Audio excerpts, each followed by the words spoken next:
burn people alive. These are the people orchestrating 9/11 so that 3,000 people die to justify killing even more in Iraq and Afghanistan.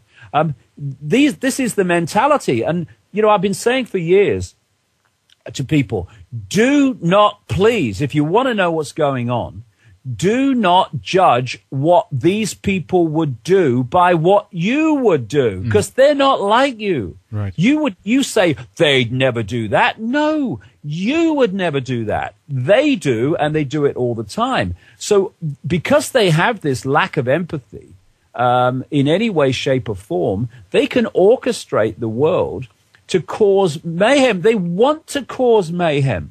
That's the aim. They want to cause suffering. They want to cause suffering in the child and the children that they abuse and sacrifice and torture because they get a kick out of it.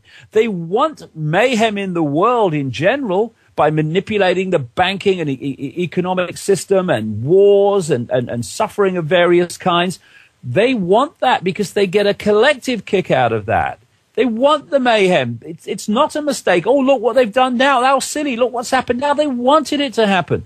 And by understanding the mentality that we're dealing with, sheer, bloody, unadulterated evil, which appropriately is life, written backwards, that's what we're dealing with. That's why we have the world that we have today. And that's why we've got to grow up, wake up, get the bum off the sofa, get the I'm just little me, what can I do, out of your bloody mind, and let's start sorting this, because we've got to grow up and be adult and start to address this, because the consequences of not doing so in the not too distant future will be potentially horrific if we don't.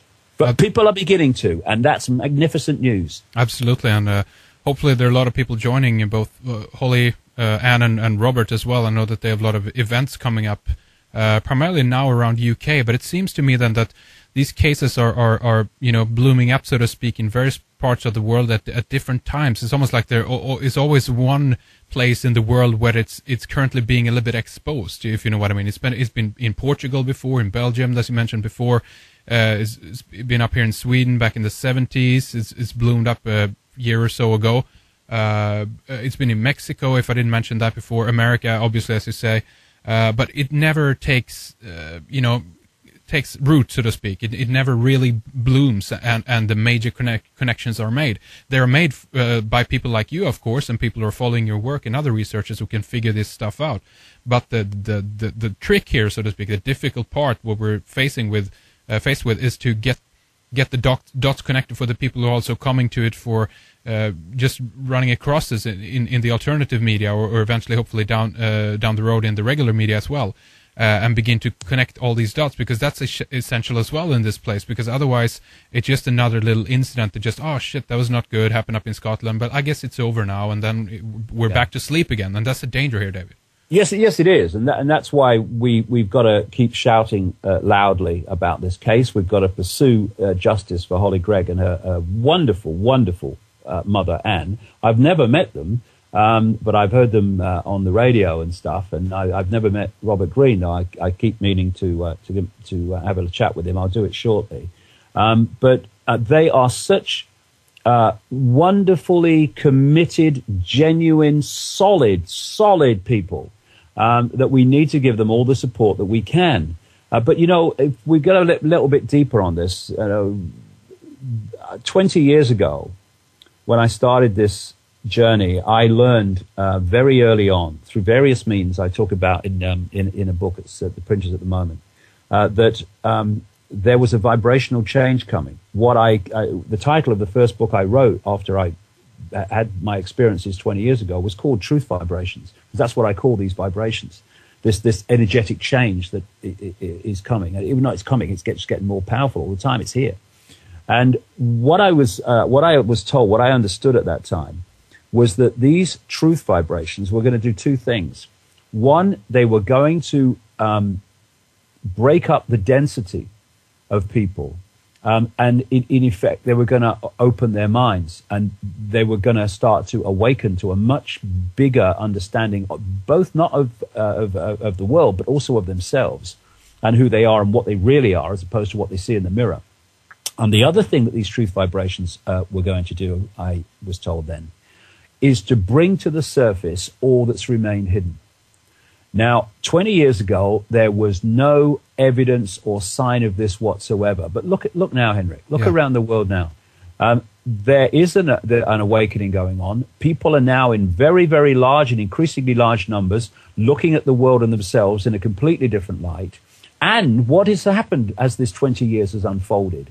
All that's remained hidden is coming to the surface. And that's really, really bad news for these people, because there is an energetic flow now, which they are trying to suppress, but they can't.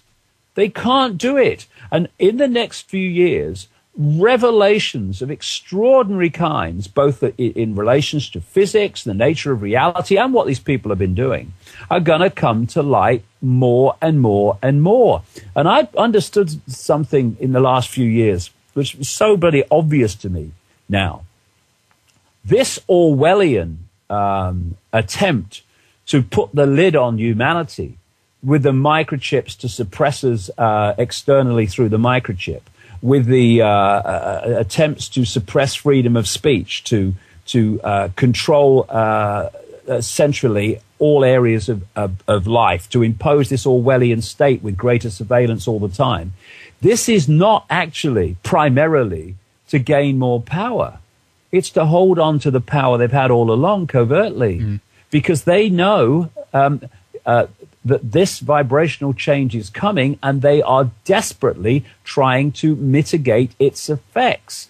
And this is why the energetic change is happening and getting more powerful every day, exactly at the time that the suppression of human awareness and the suppression of human freedom, of thought, of movement, of freedom of speech, are all being attacked at the same time. They're trying to put the lid on the truth vibrations. And listen to me, guys. Listen, you're wasting your time, okay? It's just a matter of when your control system comes down and all your pedophile and satanic rings come to the surface more and more blatantly, and the characters involved that have been smiling at the camera, "We such a nice man," get exposed for what they really are. This is coming. It's happening. And the Hollie Greig case is a very, very powerful expression of it. Or we're in for some surprises and some shocks, but nothing like as many as those running the control system are in for. That's a good point. And so you bring up the point here that you've been involved in about 20 years now in this kinds of research, and maybe we can, I guess, end a little bit on this point as well, David, in terms of what you think if you project ahead a little bit in 20 years. Are you positive or are you negative? Just as you say, obviously the fact is that for whatever reason, something is changing, and in one instance it feels like we're getting that for free. We're surfing an energy wave here, which is a good thing. At the same time, that doesn't mean that the work has to be done either. It has to be, as you pointed out, and as you've been doing now for 20 years, doing the groundwork and laying the infrastructure, as it were, for these things to fall into place and to connect the dots and so forth. But if we project about 20 years into the future, do you think we'll still be in a situation where everything is kind of slowly falling apart even more further as it is now, or have a alternative system, if we can put it that way, come into place, or maybe even the lack of a system at that point? What do you think, David? 20 years from now, control system gone in the history books. Do you remember when it was like this and they thought they were going to do this? They didn't, did they? Because, you see, there are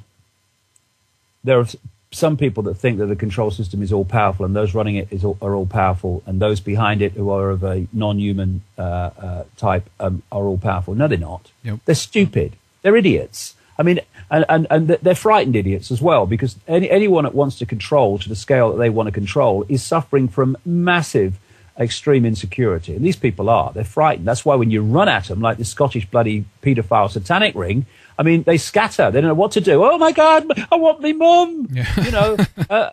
And so they're not as powerful as they think they are.